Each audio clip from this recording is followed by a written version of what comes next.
rod in one hand and his net in the other hand, and I'm watching this, reeling this fish in. There were 4 other fish that were with this fish trying to take the bait out of his mouth.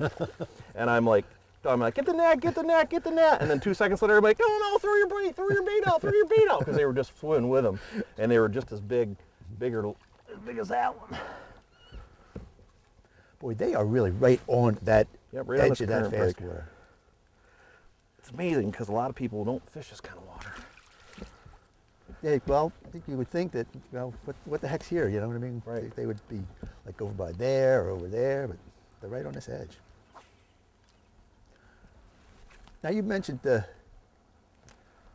water temperature is crucial here now, this time of year. What do you consider your fall water temperature and then your winter or late fall temperatures? Fall temperatures typically in the 50s and 40s, upper 40s. I like to see, I think it triggers the bite 55 to like 48 degree range. It's been in a kind of a weird fall this year because the water temperature has stayed up. Last year it stayed up in the 60s until late October. And now it's just starting to, in the last couple of days, is falling down into the 50s, and the fish are kind of scattered, and they've been in these transition zones. Typically in the fall, you'll find them in rock wall areas, you know, 4 to 8 feet of water, and they just haven't. They're not there yet.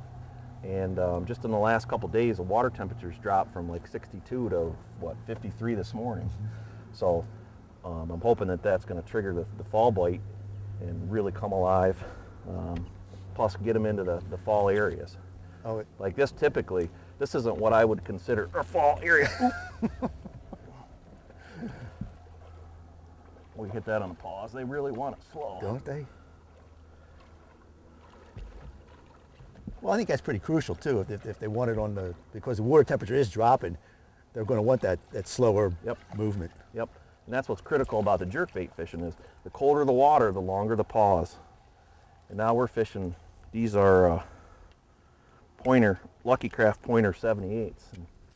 And I like to fish the pointer 100s, but they haven't been, yesterday that's all they wanted was the smaller baits. They didn't want the bigger baits. Or last week, they wanted the bigger baits. I got one more question to ask you. Yeah. Where are we? We are in North Jabip. He's not talking.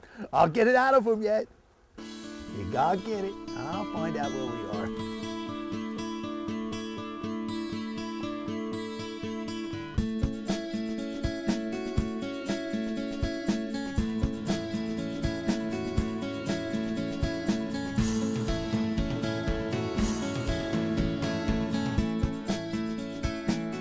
Got one. Nice fish. Nice fish. Look at this one.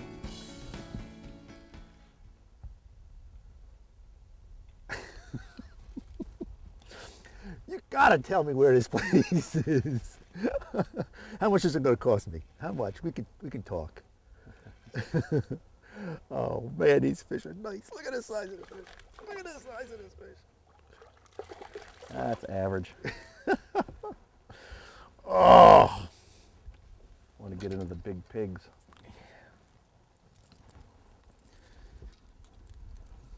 That's my favorite time of year. My favorite way to fish is jerk baits and spinner baits. That's my 2 favorite things to fish. Beautiful. And gorgeous. A lot of times in the fall, we'll get in the afternoons, get into a spinner bait bite, and that is incredible. That's one of the biggest smallmouth I ever caught in the fall. Was in October, and it was 6.5 pounds. That was my biggest smallmouth ever, and I fished Erie and all the other places. And but I caught it on a big spinnerbait. Yep. Ooh, nice fish. Coming right at me. Ooh, nice one. Decent fish there. Yeah. Decent fish. They're all about the same size. They're chunky 14, 15-inch fish.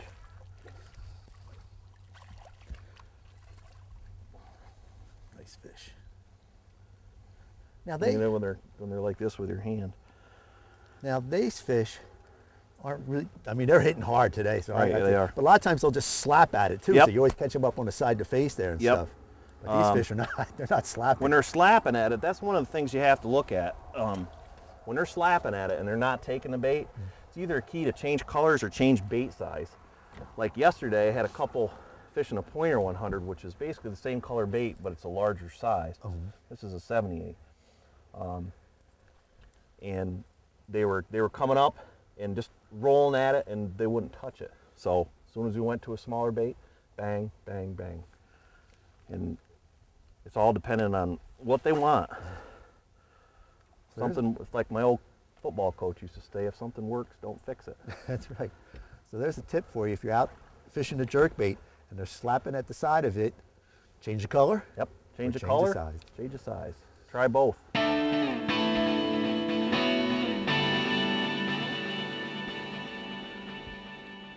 you go.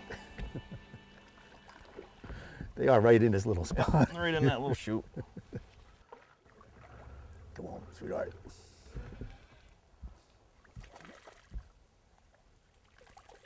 These fish are just, you catch them 10 inches long, they feel like they're 14 inches long. 14, they're just so fun, they're fighting fish. It's the only thing these fish are beautiful. I don't care if they're like a 10-inch fish feels like a 14-inch fish, a 14-inch fish feels like an 18-inch fish, and when you get a big dog, then you know it. But they're such a beautiful fish and fighting hard. Again, light tackle. You don't need much heavier tackle, do you? What do you recommend for your clients? I usually use like a 6 to 7 foot rod. This is a 6'6" medium action St. Croix rod. I like to throw braids with flukes with a mono leader. Braid kind of keeps it up on the surface real well. Usually use monofilament line in the 8 to 10 pound range for spinning gear. I like primarily 10 pound test. For my bait casters, I use 12 pound. BPS XL mono is my primary go-to line. But you like that braided line for? Yeah, I like braided line. I don't like braided line tied direct any. I have a lot of problems, especially when you're fishing in current and you get caught on the bottom and the trolling motor isn't powerful enough to bring you back upriver, and what happens is you'll be zinging line, with it going like this, and if you're not paying attention, you grab the line and it'll cut you like a razor in a heartbeat. So you have to be careful. I mean, if you do that, you basically have to grab your reel and pull straight. But since I've gone to a mono leader or a fluorocarbon leader, it's just a lot better because you really can feel everything, especially fishing a tube. And fishing these flukes, you can feel when you can't see that bait, because we're kind of looking into the sun because it's kind of hard right now, but you just feel that barely tick, and there he is.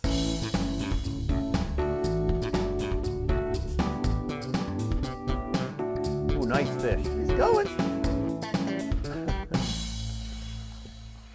Couldn't catch up to him, he was running right at me. Yeah, that fish that Greg's got there, you can see the swirl. It's almost like a largemouth hit. Yeah. Almost like a topwater. Yeah. I'd love to. They're right in that little chute there. Yeah.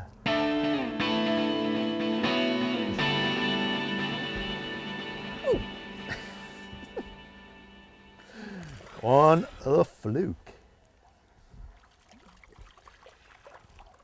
He came back and got it. Yeah, he came back. I'm pretty sure he came back and got that one. He ticked me the first time. And What we've done, I'm still fishing the hard jerkbait, as the case may be, and you went over to soft jerkbait or your fluke. Yep. Hold on. All right, you can talk while I can catch this Okay. fish. Bob's throwing a chartreuse shad, and he's got a nice one on at the moment. And you took the fluke. I took the fluke, and what I did was I'm throwing it in a little shallower water. Last couple of days they've been in the real shallow water, up in this 6-8 inches of water, and you work that fluke across